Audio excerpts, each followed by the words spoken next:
Hello everyone, Ariel Snack here. It's been a few days since my last video, and the reason for that is I was spending a ton of time getting more familiar with the game and all the different units and factions. I've discussed with my guildmates and experimented and played a lot, and in that time I've reached masters with every faction, as well as I have gotten into the top 100 players globally. So I now feel qualified to bring you this next 6 video series where I analyze every card in the game, starting with the Republic. Without further ado, let's begin. I'm going to begin with the Guardian skill of the faction. The Guardian skill of the Republic is a 3-cost ability to drop 4 Marines anywhere on the field and do a small amount of damage to anything it lands on. I both love and hate this Guardian skill. It's the highest cost of all the Guardian skills, and in my opinion is also the most powerful. However, it is the least versatile. The damage it does when dropping is only enough to kill Terminites, not even the 1-cost Arachlings will die to it. This means the main draw of this ability is to drop Marines anywhere on the map, which is amazing. However, this limits the effective range of where you want to play it to really get a benefit from it to really 1/4 of the map, which highly limits when you should play it. You don't want to play it on your side of the field as it's not as good as just playing regular Marines.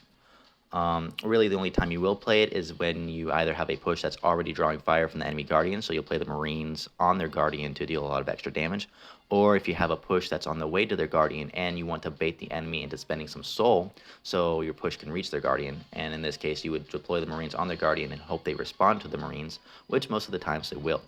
Even if they don't respond to it, you'll still get a nice amount of damage on the Guardian out of it. Other than that, you'll never really use this Guardian skill. Don't get me wrong, it's a very strong Guardian skill, it's just extremely situational, which I personally do not want in a Guardian skill. Guardian skills are the only thing in the game that's consistent and will always be available to you, so I like to have something that's more useful in more situations out of a Guardian skill. Next up, or first up, is for the cards. We'll be starting with the legendaries, and we'll be starting with Triton.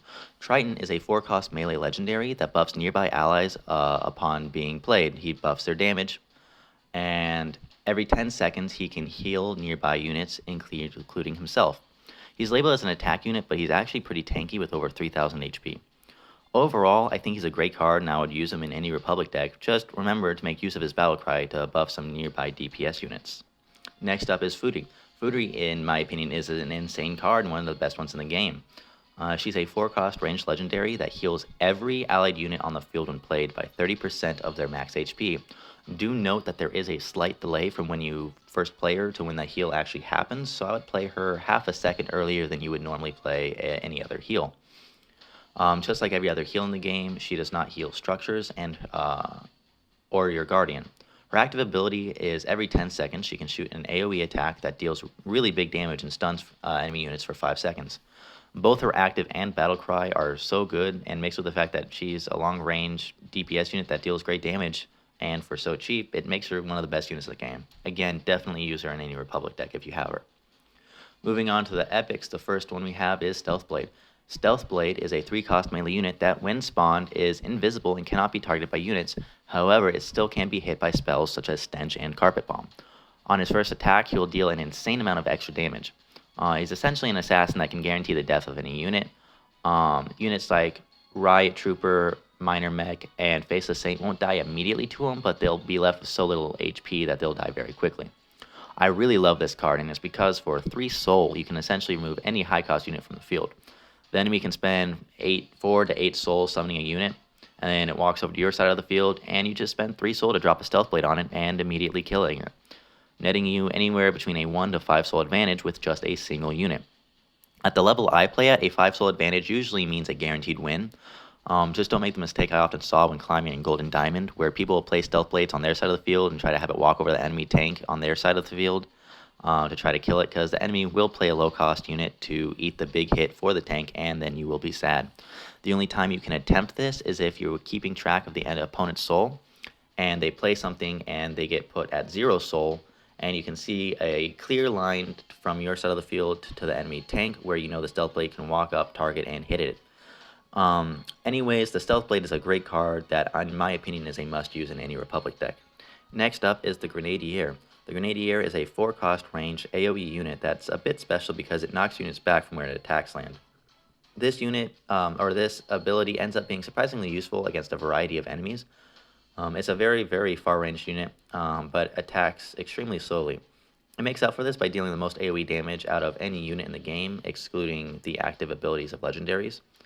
I really like this card, but in my opinion, the only way you can really effectively use it is if you're using it with an energy beacon in your deck, which increases attack speed, which we'll get more into later. It's a great card with great damage potential, but its attacks are too slow to be useful in every situation. But every high-end Republic deck I see uses it along with Energy Beacon, so I'd still rate it as a great card due to its high damage and synergies with other Republic cards. Next up is the last epic unit, the Pulse Tank. Pulse Tank is classified as a defense unit at 5 soul, and when you play it, nearby allies will take 50% less damage for 5 seconds. Yes, this also works on your Guardian.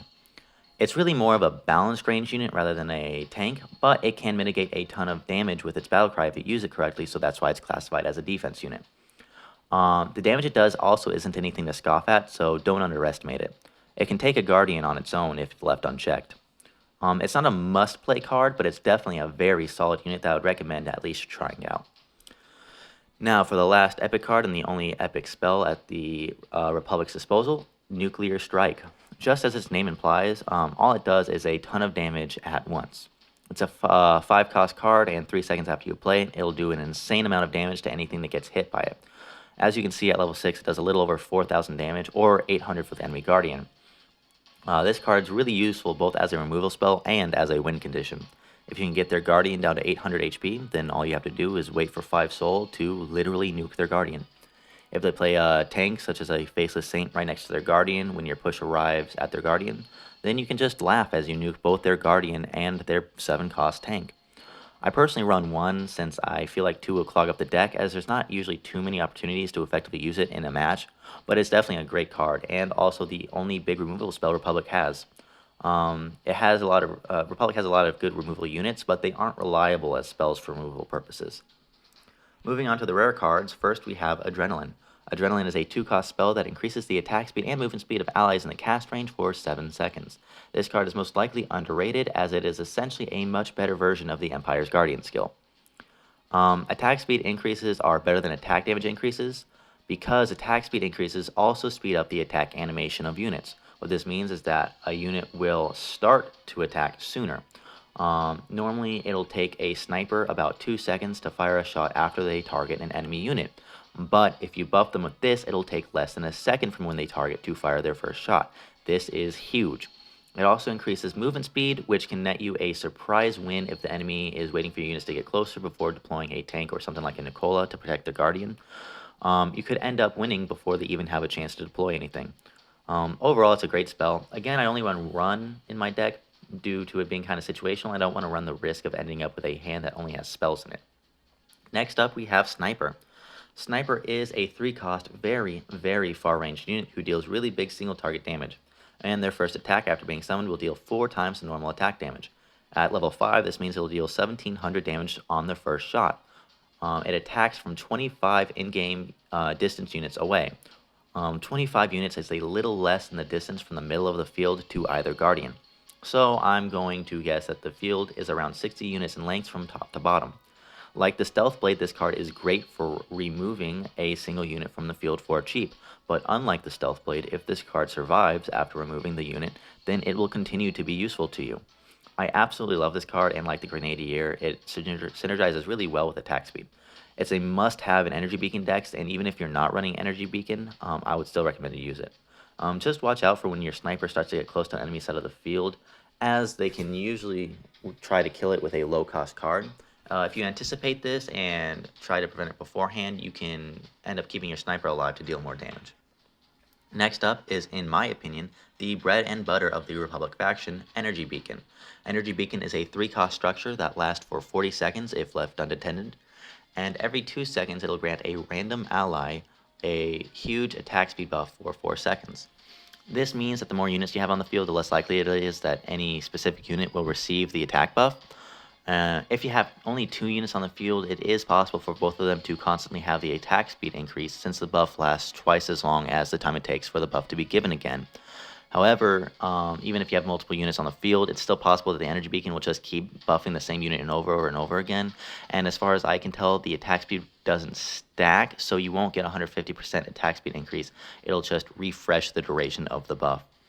Like I explained before, this is amazing for units such as Sniper and Grenadier with slow attack speeds and even slower attack animations. With an improved attack animation, the enemy will have less time to move before getting hit, which means that units like the Grenadier and Catapod, which normally miss moving units even if they're slow, will no longer miss moving enemies as long as they're not moving too quickly. This also is very good for units like Hotshot, which every time they attack, it increases how much damage they do with their attacks because it lets them ramp up their damage faster. With Engineers, you can continue to increase the lifespan of this structure and get a huge amount of value from it. I really just highly recommend you use this card. Next up is Defender. Defender is a 4-cost structure that attacks nearby enemies. It also has a buff that decreases the amount of damage nearby allies take by 35%, and it also increases the amount of damage they deal by 35%. Yes, this also works on your Guardian. Please note that this is an aura and not a battle cry, so units that enter the range after the Defender's already been played will still get the buff. The damage this card deals is actually pretty good, and it's pretty beefy and survives a decent amount of time. However, I do not like this card at all. A few days ago, someone on Reddit was essentially jerking off to this card, saying it's been one of the best Republic cards, and that they didn't respect anyone that was a high-ranking Republic player that didn't use it, etc. Which, stat-wise, they are correct. It's a very good card. However, it's just not ever the optimal card in any situation. If you want to reduce the damage nearby allies are taking, use a pulse tank instead. Then, after the damage is reduced, you still have a great unit that's a threat to the enemy and can move forward. The Defender just disappears after not moving. If there's a big enemy like Faceless Saint coming towards your Guardian, I would rather use something like a Stealth Blade or a Sniper than a Defender to get rid of it. If there's a Swarm coming, I'd rather use something like Nicola or a Grenadier or a Catapod to deal AoE damage to them. And with all these examples, after the unit successfully defends against the enemy, there's still a unit that can go and attack the enemy, unlike the Defender, which just disappears after doing its job, which, again, it's never the best unit or structure in any situation. Its single target damage isn't particularly high enough to shred a tank, and it's not particularly good against swarm units. The buff is nice, but it's likely only going to be buffing your Guardian, so it's not really that useful. Overall, there's always a better card than Defender, so I highly recommend you do not use this card. Next up is Carpet Bombing. Carpet Bombing is a 4-cost spell that deals damage over time in a set area once played. It lasts 6 seconds, and over the course of its duration, it'll deal a total of 1,300 damage at level 3. 2 units in its radius if they remain in their radius during its whole duration. Again, this card does 1/5 of its damage to the enemy Guardian.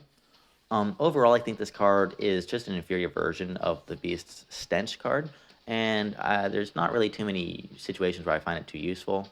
The Republic has a lot of removal options, so the fact that this card is a damage over time for a specific area and provides no utility, such as Stench reducing the movement speed of units in its area, combine that with its relatively high cost, and it makes it a subpar card. You can use it if you want, but I don't think it's optimal. Next up is the Vindicator. The Vindicator is a 4-cost ranged unit that increases the movement speed of nearby allies. It deals a decent amount of damage and is decently beefy. The movement speed aura it gives is surprisingly useful as a surprise tactic to almost instantly move troops from your side of the field to the enemy Guardian. I personally don't use it, but it is a pretty good card. Moving on to the common cards, we are starting off with the Iconic Marines. The Marine Corps, which I believe is a terrible name, since Corps is a term for an organization comprised of multiple groups, but whatever. The Marines are a 2-cost card that spawns 5 Marines with a small health pool and a tiny amount of damage per Marine. However, remember to multiply all those numbers by 5. At level 5, it has a whopping health pool of 1,500 and a single target damage of staggering 275, all for only 2 soul. Combine this with their battle cry, where they will deal 40% increased damage for the first 6 seconds after being played, and they have the potential to wreak havoc. Like every multi-unit card in the game, you can select the card, then tap and drag on the battlefield to spread them out and modify their positioning when you first play them. You can use this to eat enemy painlings or war pigs and still have some Marines left over, or position them in a way to avoid AoE damage from units like Grenadier or Catapod. They're so cheap and so useful, I highly recommend you always have 4 copies of this card in your deck. Next up is Biofield, a worse version of every healing spell and ability in the game, in my opinion. It's a heal over time that in total heals about twice as much as the Beast Guardian skill. However, unlike the Beast Guardian skill, this card takes up space in your hand, which makes it garbage. It's hard to get the full effect of the heal, as units you normally want to use it on will either die too quickly to get the full benefit, or they'll move out of its range. Of course, it can always be useful to put it on units that are already attacking the enemy Guardian, but that only happens 1 or twice a game, and you don't want this card taking up space in your hand while you're waiting for that situation to happen, as it'll put you at a disadvantage and will likely make it so that you actually do not get a push that gets to the enemy Guardian. Honestly, I just wouldn't use this card. Next up is Rocketeer. Rocketeer is a 3-cost card that spawns 2 far-range single-target units. They have low HP, but very good damage for their cost. It's a simple card, so there's not too much to say, but it's a very good card. Not quite as good as Marines, but if you don't have a full deck yet and you can't quite figure out what you want to put in it, since it doesn't seem like there's any more decent options, you can go with the Rocketeers. Next up is the Engineer. Engineer is a 3-cost tanky unit that, when summoned, heals nearby allied structures, not units, for a large amount of HP.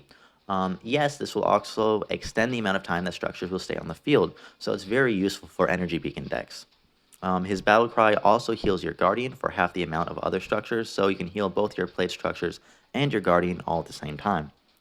The Engineer is also a surprisingly good tank for the cost, so combined with its battle cry, it's a great unit if you're running structures in your deck, such as Energy Beacon. I probably wouldn't use the Engineer if you're not running structures, and in my Energy Beacon deck, I only run 3 Engineers instead of 4, as you don't want to use more Engineers than structures that you have, because you don't want to run the risk of having having Engineers in your hand, but no structures to heal them with, no structures to heal. Next up is AP Strafing. AP Strafing is a 3-cost spell that deals a good amount of damage in a horizontal line on the field. It's great for clearing out swarms such as Terminites, Venomites, Marines, Ballasts, etc. It also increases the amount of damage enemies hit by 60% for 5 seconds, and this also applies to the enemy Guardian. It only deals a bit more than 1/4 of its damage to the enemy Guardian, but the 60% damage increased is very useful. Last but not least is the Riot Trooper.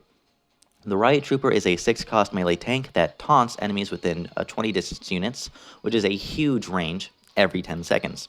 The range takes up most of the field when played in the very center. It has a huge amount of HP and a decent amount of attack damage, although it's single target, so it actually deals the least amount of damage out of all the tanks in the game. However, its HP pool is tied for most with Minor Mech and the soon-to-be nerfed Faceless Saint. Its HP pool is so large and its taunt ability is so useful that it makes up for its lack of damage. If you have another unit that you want to keep alive and it's starting to get hit, you can play a Riot Trooper and save it. Or if a swarm of enemies is approaching your Guardian, or even already attacking your Guardian and threatening you to lose the game, you can play a Guardian, or you can play a Riot Trooper, and suddenly your Guardian is free of threat.